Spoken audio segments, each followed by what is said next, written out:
जवाब दीजिए। अहंकार, वो सहिष्णु है, आप अहंकारी हैं। गौरव जी, वो सहिष्णु है, आप अहंकारी हैं। संघ प्रमुख के बयान की उनकी स्थिति देखिए, उनकी वैचारिक शक्ति देखिए। इनके प्रवक्ता शिवम यहीं पर खंडन कर दे रहे हैं, वाणी से, व्यवहार से, उत्तेजना से। एक दूसरी बात यही तो समस्या है। जब आप एक तरफ कहते हैं कि विवाद खत्म हो जाना चाहिए, संघर्ष खत्म हो जाना चाहिए, और इस पर यथावत स्थितियां बनी हैं, लेकिन आप चूंकि वो आपकी राजनीति इसी विवाद पे खड़ी है, आपकी राजनीति इसी कंफ्यूजन पे खड़ी है, आपकी राजनीति संघर्ष पर खड़ी है, तो इस वजह से आप उसको हवा देने का काम अच्छा करते ठीक है, मुझे एक चीज बताइए। ठीक है, वो ठीक है, मुझे एक सवाल का जवाब दीजिए। मुझे एक सवाल का जवाब दीजिए। सुनिए, अडवाणी जी करे या जोशी जी करे या कोई और करे। अरे मैं तो आपसे पूछ रहा हूं, उधर जाइएगा अभी। नहीं, मेरा सवाल सुनिए। जी ने इनको नियुक्ति पत्र दे दिया है, ये सबको संदेश देने लगे। मेरा सवाल तो सुनिए। अपने अंदर झांकिए, अपना कर्तव्य सुधारिए, अपनी वचनबद्धता। आप क्यों सहिष्णुता खो रहे हैं? आप क्यों सहिष्णुता खो रहे हैं? नहीं, हम चिंतित हैं। देखिए, स्वामी दीपांकर भी इस बीच हमारे साथ आ चुके हैं, इनके लिए भी जोरदार तालियां हो। ये संघ प्रमुख के अच्छे बयान, मैं तो और सवाल पूछ रहा हूं, सिरे से खारिज करने के मेरा सवाल सुन लीजिए। ये चिंताजनक है। अरे संघ प्रमुख की बड़ी चिंता हो रही है आपको। मैं सोचिए, मेरा सवाल सुनिए। मेरा सवाल की बात में नहीं सुनिए।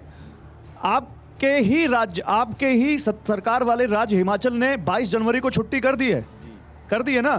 आपके ही कई नेता, यहाँ के जो पूर्व सांसद है, वो कह रहे हैं मैं तो प्राण प्रतिष्ठा में जाऊंगा। तो वो क्या है?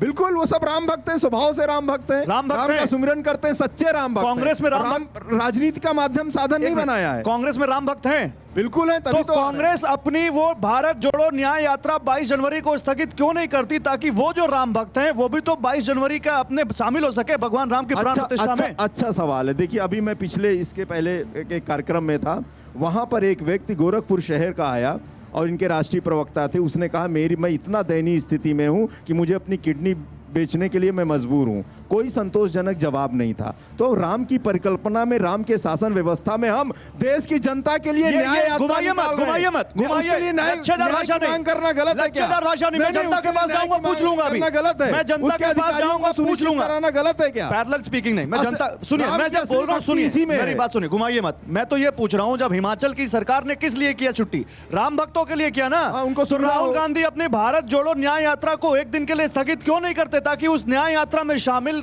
राम भक्त कांग्रेसी भी 22 जनवरी की प्राण प्रतिष्ठा समारोह का आनंद ले सकें? क्यों नहीं करते? राहुल जी आएंगे, लेकिन अभी वो राम भक्ति की यात्रा पे निकले। अरे मैं आने के सवाल ही नहीं पूछ रहा हूँ। राम भक्तों के अधिकारों को मैंने आने का सवाल ही नहीं पूछा। मैं तो कह रहा हूँ शिव मंदिर में बैठेंगे, यात्रा क्यों नहीं स्थगित होती? राम का पर्याय न्याय से कहीं वो देख रहे होंगे, सुन रहे होंगे, तो आशीर्वाद सबसे ज्यादा राहुल स्वामी दीपांकर। मैं क्योंकि गौरव, देखिए, आप इनको बहुत मजबूर मत कीजिए। ये बेचारे मजबूर है, ये कह भी नहीं सकते कि राहुल गांधी राम भक्त नहीं है। राहुल गांधी, अजय, बस जोरदार तालियां विनोद जी। बिल्कुल है भाई, बिल्कुल है। कांग्रेसी लोग राम भक्त है, राहुल गांधी राम भक्त नहीं है, ये बोल नहीं सकते। राहुल गांधी तो शिव भक्त है स्वामी दीपांकर। वो तो 22 तारीख को यानी कल गुवाहाटी के शिव मंदिर में जाएंगे। लेकिन मुद्दा यह है कि संघ प्रमुख अगर जब ये कहते हैं कि विवादों का अंत हो जाना चाहिए और सहिष्णुता का श्री गणेश होना चाहिए, तो आपको लगता है कि इस देश के पॉलिटिकल डिस्कोर्स में भी ये बात मानी जाएगी? पता नहीं मुझे ऐसा क्यों लगता है कि कल से राजनीति समाप्त और रामनीति शुरू होगी। पता नहीं मुझे ऐसा क्यों लगता है।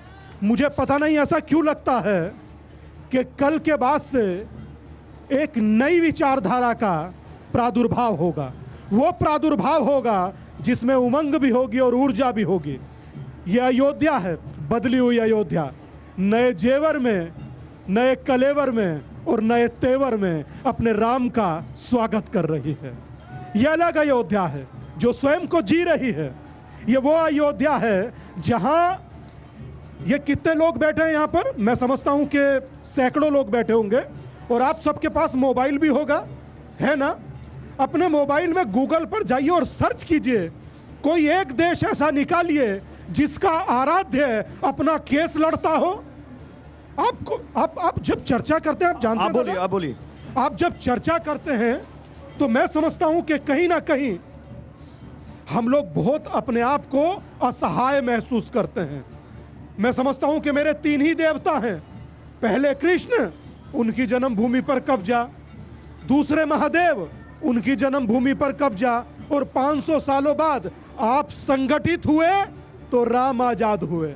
आप संगठित रहिए। और एक बात और कहना चाहता हूं दादा, इस बात को काट कर एक बात कह रहा हूं, ये जितने लोग बैठे हैं, आप जानते हैं, जितने लोग बैठे हैं ये सारे हिंदू हैं, इनकी कोई जाति नहीं। यह है राम का जलवा। ठीक है, ठीक है। ये देखिए लोग यहाँ पर बैठे हैं, आप लोगों में से कोई किस पर बोलना चाहता है? बोलिए, उठिए उठिए, नाम बताइए, कहाँ से आए आप? मेरा नाम समाज सेवी कबीराज दास है। मैं सभी पार्टियों से एक चीज कहना चाहूंगा, चाहे वो बीजेपी हो, कांग्रेस हो, सपा हो, कोई भी। धर्म अपनी जगह, राजनीतिक अपनी जगह। क्या 500 वर्ष पहले राम जी नहीं थे? 500 वर्ष अयोध्या नहीं था? कहना क्या चाहते हो? कहने का तात्पर्य धर्म के नाम पर राजनीति कोई पार्टी ना करे। वाह, धर्म के नाम पर राजनीति कोई पार्टी नहीं। और कर कौन रहा है? कौन कर रहा है इस धर्म के नाम पर? सभी पार्टी कर रहे हैं धर्म के नाम पर, सब राम के नाम पर सब खाना कमाना चाहते हैं। राम के नाम पर सब खाना कमाना चाहते हैं। इधर से कोई कुछ बोलना चाहता है? कोई कुछ बोलना चाहता है? आइए आइए, खड़े खड़े खड़े खड़े खड़े खड़े। मैं कांग्रेस पार्टी के प्रवक्ता जी से पूछना चाहता हूँ कि क्या मुस्लिम पर्सनल लॉ जो बना हुआ है कि मुस्लिमों का जो केस है वो मुस्लिमों के जज लड़ेंगे, वकील लड़ेंगे, और हिंदुओं की बात जाके सुप्रीम कोर्ट और उसमें जाके रखी जाएगी? ठीक है, ठीक है, बताइए। मेरा सवाल सिंह साहब से है। अभी थोड़ी देर पहले मैंने इनका डिबेट वहाँ पर भी देखा, 3 भजन हुए वहाँ पर, सारी पब्लिक तालियां बजा रही थी, इन्होंने तालियां क्यों नहीं बजाई? बाप रे, ताली नहीं बजा रहे आप, भगवान राम के वचन पे आप पे आरोप लग रहा है। विनोद जी, आप पे बोलिए, जल्दी बोलिए। जब जब हिंदुओं की बात आती है, सनातन की बात आती है, तो लोग सेकुलरिज्म की बात करते हैं, लेकिन बाकी धर्मों की बात आती है तो सेकुलरिज्म की बात नहीं करते हैं। यही सबसे बड़ा पाखंड जो हिंदुस्तान। लेकिन कह रहे हैं संघ प्रमुख की सहिष्णु हो जाओ, आप इतना गुस्सा क्यों हो रहे हैं? मैं गुस्सा नहीं हूं, अपनी भावनाओं को व्यक्त कर रहा हूं जो हर हिंदू के अंदर इस समय चल रहा है। ठीक है, ये भावना को व्यक्त कर रहे हैं, ठीक है। और कोई कुछ कहना चाहता है? भैया बताइए।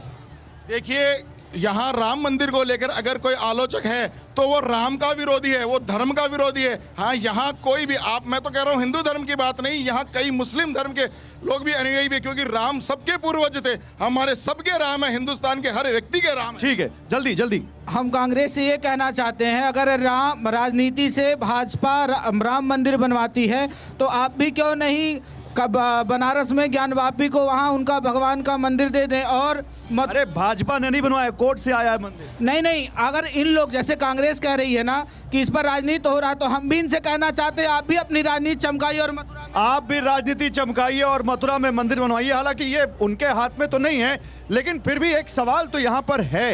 ये मैसेज लोगों में गया है राजेश जी, और वो जनता कह रही है।